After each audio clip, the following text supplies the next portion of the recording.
సమావేశం పెట్టడానికి ప్రధాన కారణం మేము చేసిన తప్పే ఆ రోజు ఓటేసిన పాపానికి ఈ రోజు 20 రోజుల నుంచి నడి రోడ్లపైన స్టేషన్ల చుట్టూ తిరుగుతూ ఉన్నాం. ఏ సిద్ధాంతాలతోటైతే కాంగ్రెస్ పార్టీ అహింస అనే సిద్ధాంతంతో స్థాపించబడిందో ఈ రోజు తెలంగాణలో అహింసనే రాజ్యమేలుతున్నట్టుంది. ఎందుకంటే లాఠీ దెబ్బలు, లాఠీ ఛార్జీలు అంటే కాంగ్రెస్ పార్టీ సిద్ధాంతాలనే మూలాలని కూడా మర్చిపోతున్నారు. నేను నిన్ననే ఒక పేపర్లో చూసిన 1948లో కాంగ్రెస్ పార్టీని స్వతంత్రం వచ్చిన తర్వాత గాంధీజీ రద్దు చేద్దామని చెప్పాడు. ఎందుకు రద్దు చేయలేదు అని ఈరోజు నేను బాధపడుతున్నాను. ఆయన ముందుగానే చెప్పాడు. ఎందుకంటే కాంగ్రెస్ పార్టీ ఇలా వస్తే నిరుద్యోగులపైన లాఠీ చార్జీలు చేసి, ధర్నాలు చేస్తుంటే అరెస్టులు చేసి కేసులు పెట్టమని చెప్తుందేమో అనే ఉద్దేశంతో గాంధీజీ గారు ముందు చూపుతోటే కాంగ్రెస్ పార్టీని రద్దు చేయాలని చెప్పారనమాట.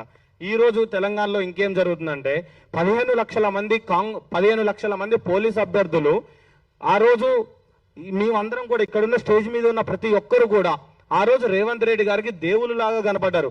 బస్సు యాత్రలు చేసేటప్పుడు కానీ, ధర్నాలు నిర్వహించేటప్పుడు కానీ వీళ్ళందరూ ఆ రోజు 30 లక్షలు ఇంటూ 3 ఓట్లు వేస్తే 90 లక్షల మంది ఓట్లు అవుతామని చెప్పారు. ఆ రోజు వీళ్ళందరూ దేవుళ్ళలాగా కనపడ్డ వాళ్ళు ఈ రోజు క్వశ్చన్ చేస్తుంటే దయ్యాలలాగా కనపడుతున్నారు. అంటే నీకు ఓటేసిన తర్వాత ఒక రకంగా, ఓటేగిన తర్వాత ఒక రకంగా మాట్లాడుతున్నావు. ఒక్కరోజు దిల్సుఖ్ నగర్ వచ్చి పోలీస్ అభ్యర్థుల యొక్క కష్టాలు చూస్తే నీకు అర్థమవుతుంది. తల్లిదండ్రుల యొక్క పుస్తకాలు అమ్మి కోచింగ్ సెంటర్లలో కోచింగ్ తీసుకొని స్టడియాలలో వెన్నుముక అరిగేలాగా కూర్చొని జరుగుతున్న ఆ విద్యార్థులకు సమాధానం ఎవరు చెప్పాలి? ఒక స్టేట్కి ఒక హోమ్ మినిస్టర్ లేడు. ఒక డీజీపీ గారిని కలుద్దామంటే లోనకి రానియరు. ఒక మా బోర్డు చైర్మన్ ఎక్కడున్నాడో కనపడి సంవత్సరం అవుతుంది. అసలు మేము ఎవరిని కలవాలి? ఎవరిని అడిగితే ప్రశ్నిస్తారు. ఇప్పుడు మేము ఇక్కడ ఉన్న వాళ్ళం, రేపు బీజేపీ ఆఫీస్కి వెళ్తే మేము బీజేపీ కార్యకర్తలం, బీఆర్ఎస్కి వెళ్తే బీఆర్ఎస్ కార్యకర్తలం, కవిత దగ్గరికి వెళ్తే జాగృతి కార్యకర్తలం, కాంగ్రెస్ దగ్గరికి వెళ్తే కాంగ్రెస్ కార్యకర్తలం. అసలు నిరుద్యోగ అనేవాడు ఈ తెలంగాణలో ఏ పార్టీ కార్యకర్త అనేది ఒక రాజ్యాంగ సవరణ ద్వారా ఒక ఐడెంటిటీ కార్డు అని ఇవ్వాల్సిందిగా మేము ప్రభుత్వాన్ని ప్రశ్నిస్తున్నాం.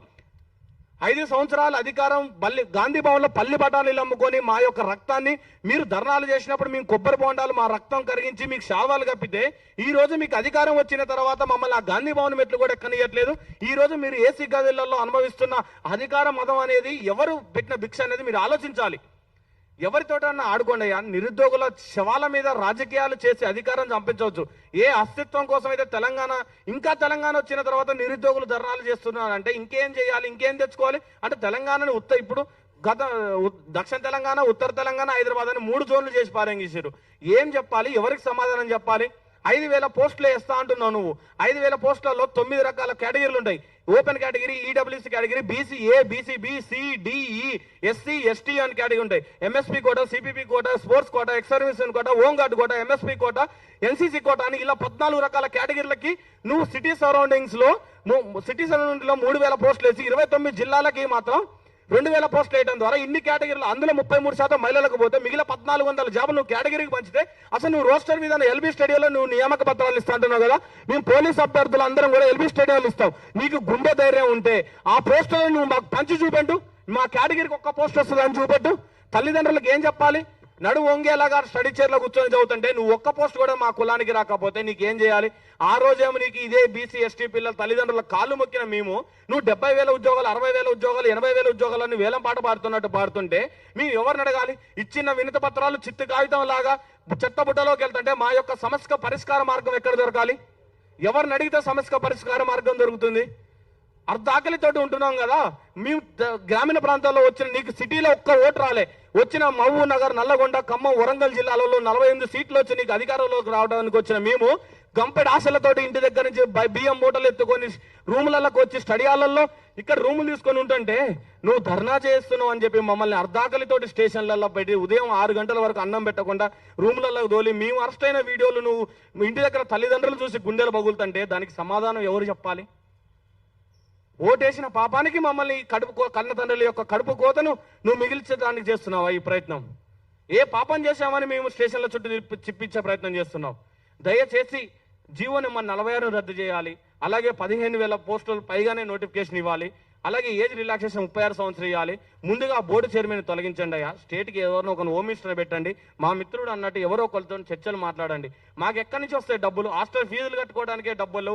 ఇలా 20 రోజుల నుంచి నరకయాతన పడుతూ తిరుగుతున్నాం. మా వర్షంలో కనీసం వర్షంలో తడుస్తూ మా ఇందిరాన్నని గుంజకు వెళ్ళారు. ఇప్పటికి 5 కేసులు పెట్టారు పోలీసు అభ్యర్థి. ఆ కేసులు ఎలా తీపించుకోవాలి ఇందిరా నాయక్ అన్న మీద? ఇప్పుడు ఆ కేసుల పరిస్థితి ఏమిటి? ఆయన ఉద్యోగాలు పనికి రావద్దా? మమ్మల్ని ఆ స్టేషన్లో లేచి ప్రెస్ మీట్లో పోకుండా ఇబ్బంది పెడుతుంటే దానికి కారణం ఎవరు? అధికారం ఎవరికైనా 5 సంవత్సరాలే ఉంటుంది. కానీ మనిషి చచ్చేంత వరకు ఓటు హక్కు అనేది ఉంటుంది. నీకు 5 సంవత్సరాల వరకు అధికారం వచ్చింది. ఆర్టికల్ 326 ప్రకారం మా ఓటు హక్కును మరలా నీ మీద ఎలా ప్రయోగించాలో మా అందరికి తెలిసిన విషయమే. దయచేసి honourable request CM Revanth Reddy గారు, ఈ రోజు జరిగే డీజీపీ ఆఫీస్ లో అఫీషియల్ మీటింగ్ జరుగుతుందని మా అందరికి తెలిసిన విషయమే. ఈ రోజు జరిగే అఫీషియల్ మీటింగ్ లో ఐ రిక్వెస్టెడ్ సార్, తెలంగాణలో ఉన్న 15 లక్షల మంది గ్రామీణ ప్రాంత విద్యార్థుల మనం రిక్వెస్ట్ చేస్తున్నాం, దయచేసి మా యందు దయ ఉంచి ఆ మీటింగ్ లో మంచి నిర్ణయం తీసుకొని మాకు మంచి శుభవార్త చెబుతున్నానని విజ్ఞప్తి చేస్తూ thank you sir. Naveen Patnaik గారిని మాట్లాడాల్సిందిగా కోరుతున్నాను.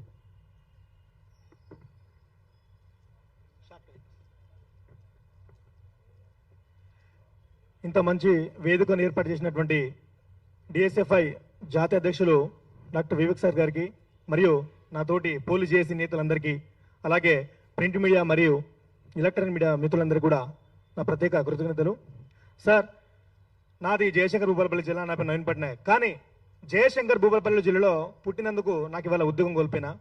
అంత మంచి ఒక మహానుభావుని పేరు పెట్టినందుకు చాలా గర్వంగా ఉంది, అదేవిధంగా బాధ కూడా ఉంది. ఎందుకంటే ఈ రోజున తెలంగాణను మనం సాధించుకున్నాం కదా, కానీ నేను జయశంకర్ భూపాలపల్లి జిల్లాలో పుట్టి మెరిట్ మార్క్స్ సంపాదించినందుకు ఈ హైదరాబాద్ లో నేను జాబ్ కోల్పోయినా. ఇలాంటి సందర్భం మన రాష్ట్రంలో ఉంది కాబట్టి మనం కొట్లాడి సాధించుకున్న ఈ తెలంగాణ ఇంకా సంపూర్ణంగా మనం సాధించుకోలేదు. సో కాబట్టి ఈ విషయాన్ని కూడా అందరూ గమనించాలి. అదేవిధంగా ఆనాడు రేవంత్ రెడ్డి గారు ఏమన్నారంటే, ప్రతిపక్షంలో ఉన్నప్పుడు మీరు కేవలం కేసీఆర్ ఒకే ఒక్క ఉద్యోగాన్ని మీరు ఊడగొట్టండి, మీ అందరూ కూడా ఉద్యోగాలు వస్తాయని చెప్పేసి అన్నాడు. కానీ ఈ రోజున మేము అన్న మాట విని పల్లెకి వాడవాడకి వెళ్ళి మేము ఇలా ఓట్లేసి గెలిపిస్తే మేము ఇలా మళ్ళీ మా ఉద్యోగాలు మాకేంటే మమ్మల్ని మళ్ళీ పోలీస్ స్టేషన్కి తరిమి కొడుతున్నారు, అక్రమ అరెస్టులు చేపిస్తున్నాడు. సో మేము ఎవరికి చెప్పుకోవాలి మా బాధలు. సో కాబట్టి మేము పెద్దగా ఏం కోరుకోవట్లేదు. మా చిన్న డిమాండ్ ఏంటంటే, మీరే అన్నారు, సివి ఆనంద్ గారు డీజీపీ గారు అన్నారు 19,000 పోస్టులు మేము భర్తీ చేస్తామని చెప్పేసి ఖాళీతో సహా వాళ్ళ లెక్కలు మాకు చెప్పారు. తద్వారా మేమంతా కూడా చాలా హ్యాపీగా ఫీల్ అయినాం. జియో నెంబర్ 42 మాకు ఎట్లా అన్యాయం జరిగింది కదా, సరే రాబోయే నోటిఫికేషన్ కూడా కష్టపడి చదివితే మళ్ళీ జాబ్ సంపాదించుకోవచ్చని చెప్పేసి మేమంతా కూడా ఆశలతో ఉన్నాము. మళ్ళీ వెంటనే 5,000 పోస్టులతో మాత్రమే భర్తీ చేస్తామని చెప్పేసి మళ్ళీ మా యొక్క ఆశలు కూడా నీరుగార్చే ప్రయత్నం చేస్తున్నారు. సో కాబట్టి ఇవన్నీ అంశాల పట్ల మేమెంత రాస్తారోకోలు ధర్నాలు చేసినాము, దీక్ష కూర్చున్నాము, అయినప్పటికీ మా యొక్క ఆశలను నెరవేర్చలేదు. సో కాబట్టి ఎంత ఎవరితో పరిష్కారం అవుతుంది, ఎక్కడ మనం దీని యొక్క లీగల్ గా మనం ఎక్కడ చర్చించాలని చెప్పేసి ఒక రోజున మేము వివేక్ సార్ దగ్గరికి వెళ్ళడం జరిగింది. సార్ దగ్గరికి వెళ్ళి ఒక జీవన పరంగా జరిగిన అన్యాయం అంతా కూడా సార్ దగ్గర మేము చూపిస్తే, ఎస్ ఖచ్చితంగా మీకు ఎందుకు న్యాయం చేయలేకపోతున్నారు, నేను ఖచ్చితంగా నా యొక్క గళాన్ని నింపిస్తా, నా యొక్క పూర్తి